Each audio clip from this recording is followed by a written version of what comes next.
Any other team wins the World Series, good for them. They're drinking champagne, they get a ring. But if we win on our budget with this team,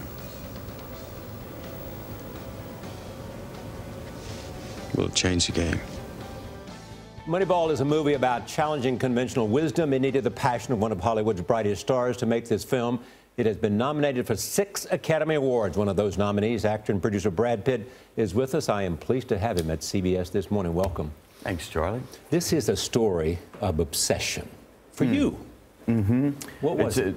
It was a story of an obsessive character, and I was obsessive about getting it to the screen. And it was this idea of value and our self-worth and how it is often tabulated by a failure. And you look at the Billy Bean character, he'd been completely devalued by his sport. He was playing for a small market team and had to rethink the game and had to question why we've been doing the things we do for so long. And in doing so, found this whole talent pool of other people who've been devalued, and they started winning games. And they got a second chance, and they started winning games. And I thought there was a story worth telling now about success and failure. You felt a kinship with him. Yes, definitely.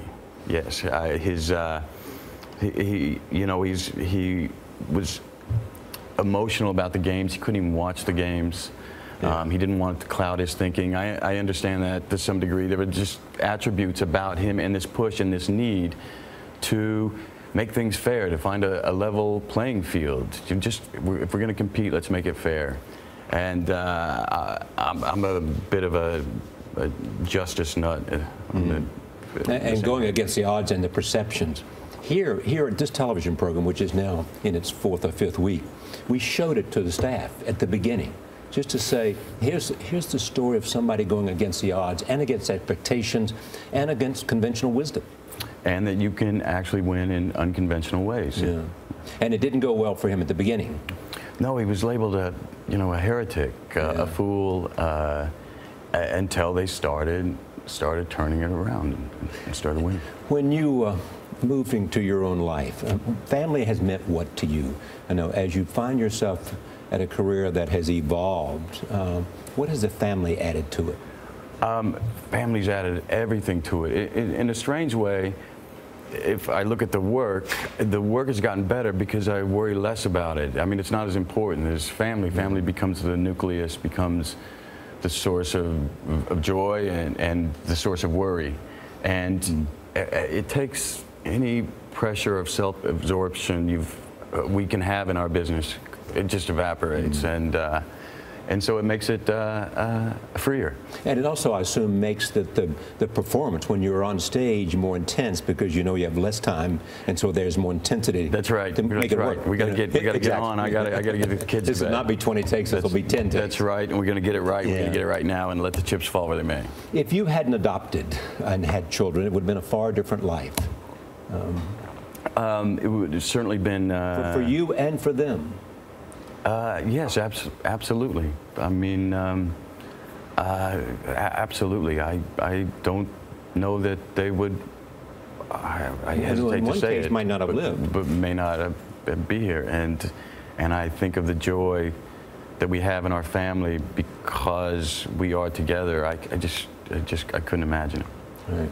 I want you to take a look at this. This is a clip that Angelina did for 60 Minutes on Conversation with Bob Simon.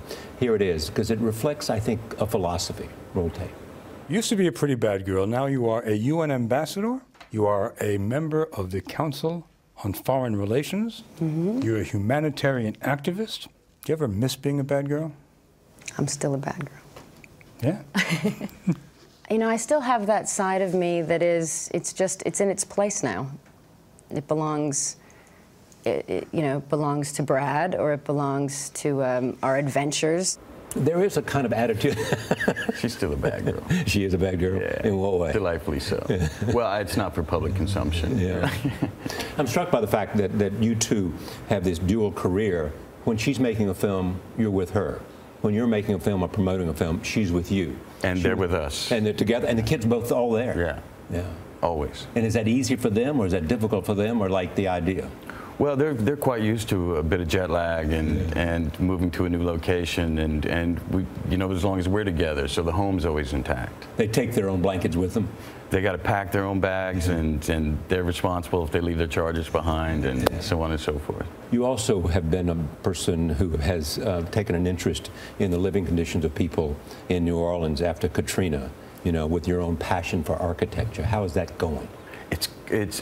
I keep saying this, it keeps exceeding my expectations. You know, we got in there as a justice issue at a rage, that people were put in a dangerous situation, living behind inadequately built walls, told they could live there and build on slab, and people were killed because of it.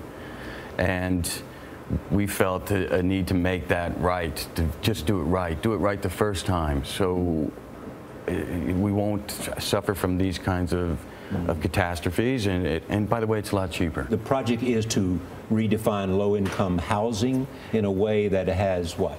That is built sustainably and at a competitive price. I mean, you talk about a game changer, I think that's a game changer. Mm-hmm. And it's time for us we've learned so much on this project, to build other nucleuses around, because, I mean, this is where we got to go.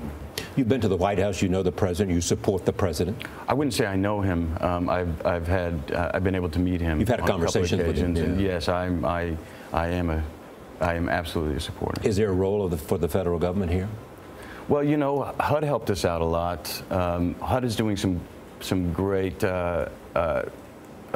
things in this direction, but I think it's got to be the NASA program. Let's just make the shift. Why are we still paying, you know, exporting so much of our GDP, $500 billion to support this dependency on oil? Why are we still fighting it with our military? Why are we still polluting the environment? It just makes no sense for us anymore.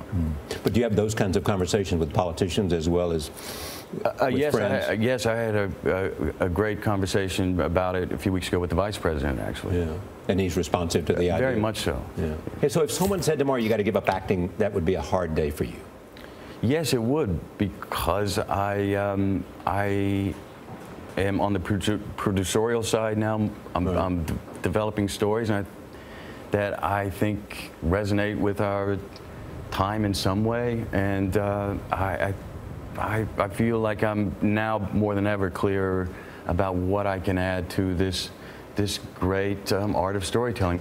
Do you see a role model that represents the kind of life that you would like to have? I mean, if you look at the kind of life that Paul Newman had, he both was an actor at the same time. He had these passions away from film, racing. He also, in a sense, had an evolution in terms of the kinds of roles he wanted to do. Yeah, I think we could learn a lot from his example, and if I get anywhere near that, I'd be pretty satisfied. There was one thing that I found amazing as I looked at the thing about you. It was the notion, speaking of politics, that Newt Gingrich may not be the first person said, if there was somebody to play my life, I would like for it to be Brad Pitt. Really? I just insulted him last week in an interview. I think you can move on to someone else now. All right. Thank you again. Okay. Brad.